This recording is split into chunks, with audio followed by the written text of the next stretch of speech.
memuliakan Tuhan, ya.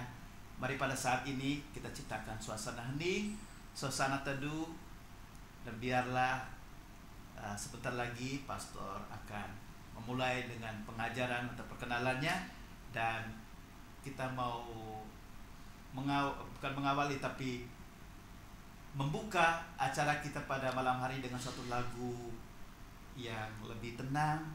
Biarkan kita bersama dengan Tuhan mengalami kebersamaan dalam setiap pergumulan kita. Percaya bahwa Tuhan selalu ada bersama dengan kita. Bersamamu Bapa.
Salam Laporta, bertumbuh dalam iman, bertekun dengan firman Tuhan.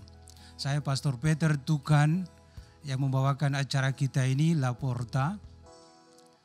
Kita bertemu dalam suasana yang indah, kita akan mendalami satu tema yang menarik, yaitu mengatasi kecewa, putus asa, dan sakit hati.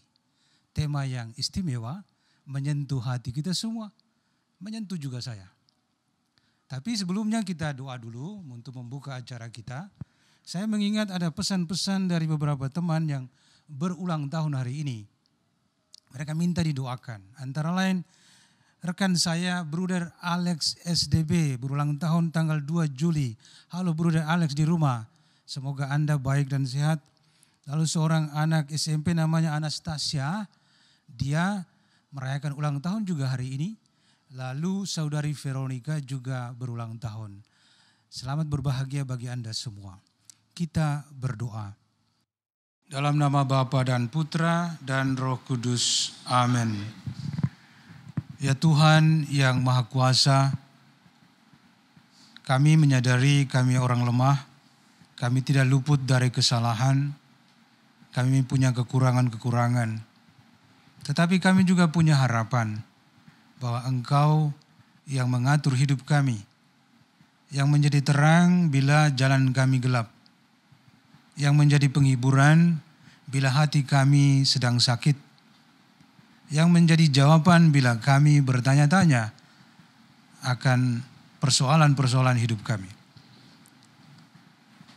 Pada kesempatan ini kami sangat bersyukur karena dapat berjumpa bersama saudara-saudari semua umat pilihan-Mu di mana saja mereka berada, yang tetap memberikan kesetiaan mereka kepadamu melalui hidup dan penghayatan iman mereka. Berkatilah kami semua ya Tuhan. Amin. Dalam nama Bapa dan Putra dan Roh Kudus. Amin. Sahabat La Porta, kalau kita menyebutkan bahwa kita tidak pernah putus asa, kita tidak mengalami kecewa atau sakit hati, itu namanya bohong. Setiap dari kita mengalami. Nah, ada satu cerita nih. Cerita itu sekitar lebih dari 2000 tahun lalu. Waktu itu zaman Yesus Kristus. Dia sudah bangkit dari kematian. Lalu beberapa orang menemukan dia yang bangkit, berjalan, berbicara, bersalaman. Kemudian cerita itu disampaikan kepada seorang yang bernama Thomas. Siapa di sini yang namanya Thomas bersyukur karena pernah menjadi orang dekat Yesus Kristus. Jadi mereka bilang, "Hei Thomas, tahu nggak? Kami berjumpa dengan Yesus yang bangkit." Mana bisa, saya tidak percaya. Saya sudah kecewa banget sama dia. Dia dulu janji bahwa dia akan jadi seorang pemimpin hebat. Dia dulu memberikan pengharapan luar biasa bahwa nanti negara kita ini dibebaskan dari semua kesulitan dan penjajahan. Tapi buktinya dia mati. Mati paling keji, paling memalukan.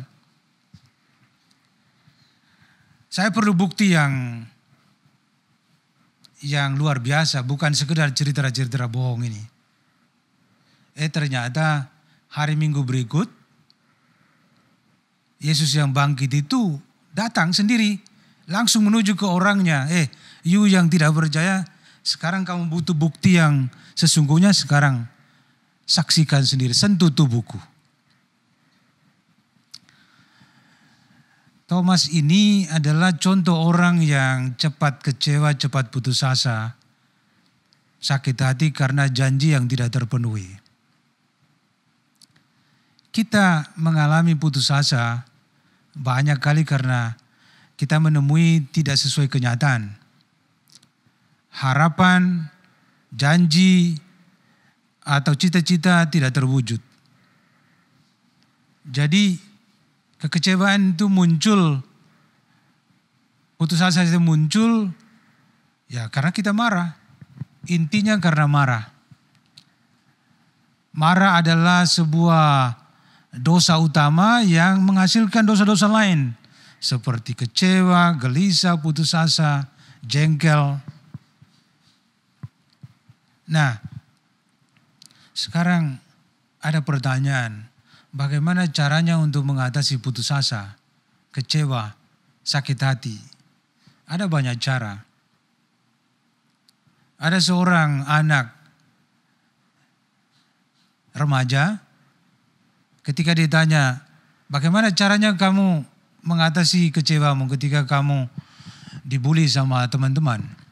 Dia bilang, saya masuk ke kamar, mainkan musik kesukaanku, lalu saya dengar sampai selesai, saya tertidur. Bangun dari tidur, hilang. Nah, salah satu caranya adalah menghindar dari masalah, pergi sendiri di tempat tersendiri, buatlah apa yang menjadi kesukaanmu, sampai kecewa atau marah itu hilang. Ada yang mengatasinya dengan cara iman. Cara iman itu begini, yang dicari adalah Tuhan, karena Dia adalah jawaban. Itu yang dialami oleh Thomas. Thomas yang ke sana, tempat di mana Yesus berada, lalu dia serukan diri, Engkaulah Allahku, Engkaulah Tuhanku. Jadi cara iman ini membimbing orang untuk pergi ke Tuhan, bukan pergi ke lain. Pergi ke Dia dan berdoa kepada Tuhan, dan di sanalah dia mendapat ketenangan. Lalu ada cara lain untuk mengatasi kecewa, putus asa, dan sakit hati. Misalnya ada hiburan-hiburan lain. Teman mengundang untuk keluar dari tempatnya, mereka pergi nonton. Itu namanya cara penghiburan, cara entertainment. Itu juga bisa dilakukan. Jadi kita ingin mau mengatakan bahwa kecewa, putus asa, sakit hati itu bukan permanen. Dia ada waktunya. Dan ada waktunya dia akan hilang. Jadi kalau ada kecewa, putus asa yang permanen, itu namanya hidup dalam kutukan. Tidak boleh. Tidak boleh menganggap begitu. Kita harus menyikapinya dengan positif, yaitu kita cari jalan untuk bisa mengeluarkannya, mengatasinya. Dan saya ulangi yang tadi, cara keluar dari tempat itu dan menyendiri, cara iman, dan cara entertainment yang orang bisa lakukan. Tinggal Anda memilih yang mana. Kalau saya sendiri, saya banyak kali memilih jalan iman. Mungkin Anda di sana memilih jalan menyendiri, tidak apa-apa. Yang penting Anda harus keluar dari persoalan. Mungkin Anda pilih entertainment dengan teman, atau pergi ke laut, atau pergi ke gunung, atau pergi nyetir kemana, cari penghiburan, itu bisa mengeluarkan rasa sakit Anda. Tadi kita mendengar lagu tentang Tuhan itu baik. Ya itu betul. Tuhan tidak membiarkan orang-orangnya tersiksa oleh rasa sakit, kecewa, dan putus asa. Mari kita memuji Tuhan karena Dia baik. Dia selalu melihat kita, terlebih-lebih mereka yang dalam keadaan susah. Seperti yang Pastor tadi katakan dalam perenungannya,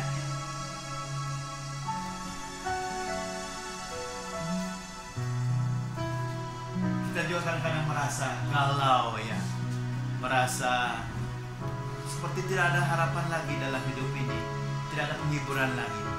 Tapi melalui pujian ini kita boleh diberkati bahwa semua waktu yang Tuhan siapkan untuk kita sungguh waktunya Tuhan.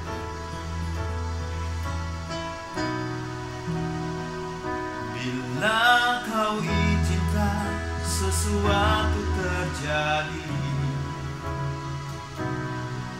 ku percaya semua untuk kebaikanku. Bila nanti telah tiba waktumu, ku percaya kuasa-Mu memulihkan hidupku. Waktu Tuhan pasti yang terbaik, walau kadang tak mudah dimengerti. Lewati cobaan, ku tetap percaya waktu Tuhan pasti yang terbaik.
Sahabat Laporta, bertumbuh dalam iman, bertekun dengan firman Tuhan.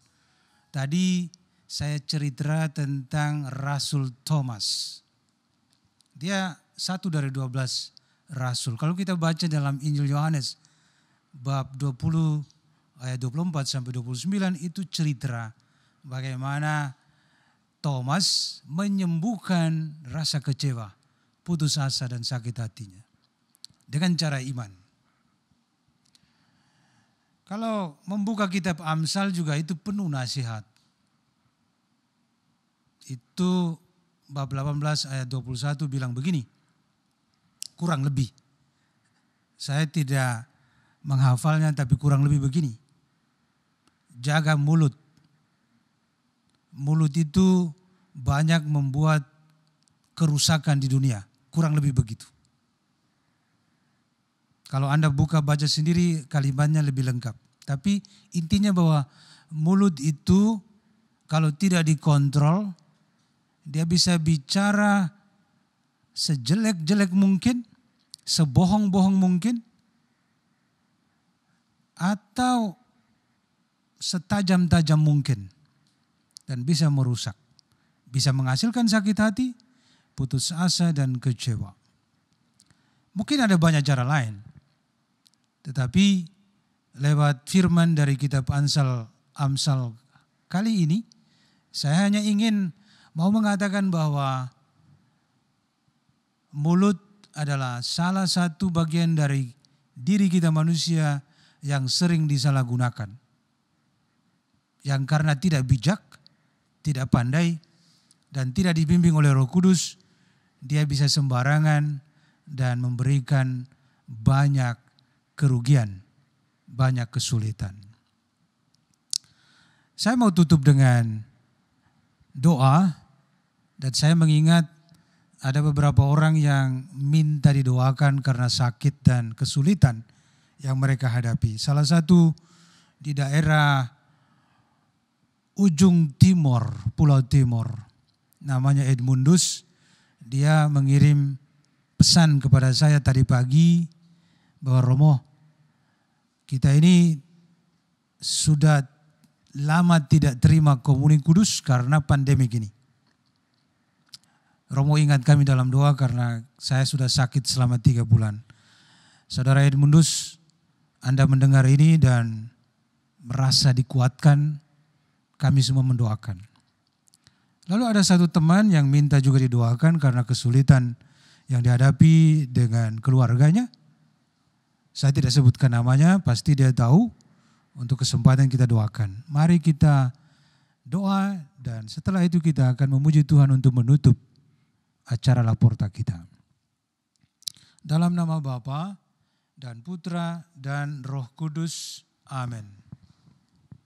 Tuhan Maha Kuasa, terima kasih atas kesempatan kami bisa bergabung bersama dalam berbagi firman-Mu, mengerti kedalaman kasih-Mu, dan terutama belas kasih kepada orang-orang yang dalam kesulitan dan menderita sakit.